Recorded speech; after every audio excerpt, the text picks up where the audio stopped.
বাচ্চাকে যখন খাওয়ানো হয় অনেক গল্প বলে খাওয়ানো হয়, হয় না? বাচ্চাদের খাওয়ান তো আপনারা সব মা।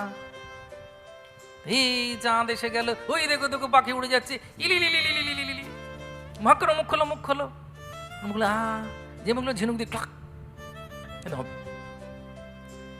কিন্তু এই দুধটা হচ্ছে মেন, আর বাদ বাকি হিলি গিলি গিলি মিলি মিলি মিলি এগুলো হচ্ছে বাহ্যিক, এগুলো কোনো প্রয়োজনীয়তা নেই। দুধটা মেন।